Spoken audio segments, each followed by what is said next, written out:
Salamat sa suporta galing sa PB Team Panday kay Ider. Kay PB Team Panday, maraming salamat po sa iyo, amigo or kaibigan ko na po si Ider na sa PB Team Panday. So bali kaano lang kami niyan, kabarangay lang kami sa aming lugar. So napakabait na kaibigan yan. Walang hindi kumukupas. Kasama kami niyan sa bundok nung kami pa'y nakatira sa Bangkal, Matanao. Palagi siyang sumasama sa amin doon sa bukirin namin kasi may mga ano kami, may mga ginagawa kami doon sa bukid na nagtatanim. Sumasama siya minsan.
Ito na po yung mga kababayan, yung 16mm natin para sa mga dugtungan doon. Yung ginagawa natin ilagyan natin dito, pakita mo pare, lagyan natin dito ng splicing. So bali nato sa 70 cm. So ganito siya mga kababayan, kung magdugtong kayo sa taas, ganito na siya. So pantay siya dito, ayan o, makikita nyo. Dugtong kayo sa taas, pantay na yan. Ayan o, pantay na siya papunta dito. So ganyan lang paraan mga kababayan para madali yung pagdugtong natin sa mga 16, lalo na sa magawa tayo ng mga biga, mga puste. Yan lang po yung nagawa namin. So may purman. Yan mga idol, ganito po kami maglagay ng mga stirrup ng aming biga mga idol. So mas madali lang na paraan pag ganito mga idol, kasi ito nakaangat yung biga natin, yung mga minbar natin dito para sa biga inaangat natin. Pagkatapos nito mga idol na magawa na lahat ng mga stirrup, saka na natin to ibaba pag may mga forma na dito sa gilid. So madaling paraan ito mga idol kung may construction kayo na ginagawa. Kung gusto nyo na paraan ng katulad nito, pwede nyo rin subukan. So yan ang mga ano namin dito, kasi sanay na kami sa ganitong paraan namin. Halos abot na kami sa 20 taon na gumagawa ng ganitong mga paraan. So pakita mo yung mga ano natin, yung mga dugtungan natin sa ano. Yan o, pakita mo. Ito yung mga dugtungan namin sa slice mga idol. Ito po yung sinasabi ko kanina na para magkapantay pag may splice. So ganito yung ginagawa natin para magkapareho siya. O yun mga idol, ganito lang. Slice kayo ng isang katulad ng 60, kasi 16mm to. Minbar namin 16mm, tapos may 12mm tayo dito sa gitna. Yung stirrup natin is nasa ano to 10mm. So yung 16mm namin linagyan namin ng splice ganito, bali 80 cm yung haba ng splice namin para matibay siya. So ganyan yung mga pamamaraan namin para at least safety at siguradong matibay. So ganito mga idol Ano, magtali tayo ng kabilya. Hindi pantay, angat natin. Kasi naka ano siya dito. Hindi na siya nakaangat pala.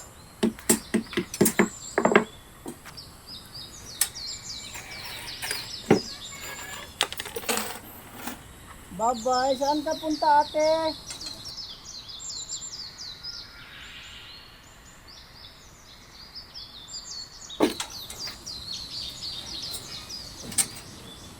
Yung pangkalawakan namin steel hook mga idol, oh.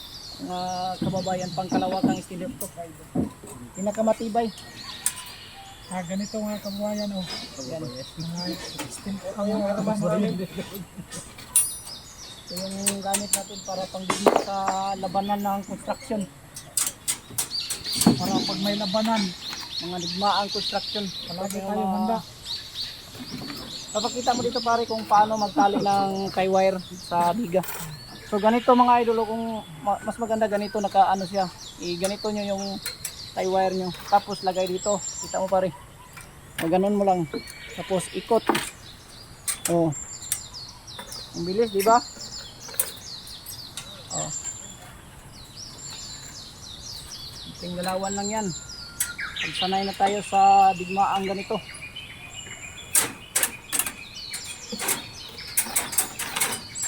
Ayan. So, comment lang kung may tatanong kayo tungkol sa ano.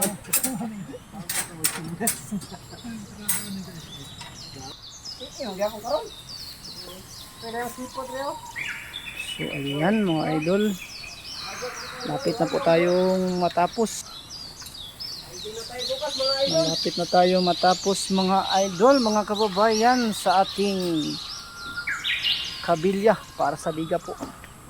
So kahapon, update natin kahapon mga kababayan, mga idol, ay dito lang sa gilid yung nalagyan. Dito banda lang nalagyan natin mga idol. Ayan. Paikot dito yung nalagyan.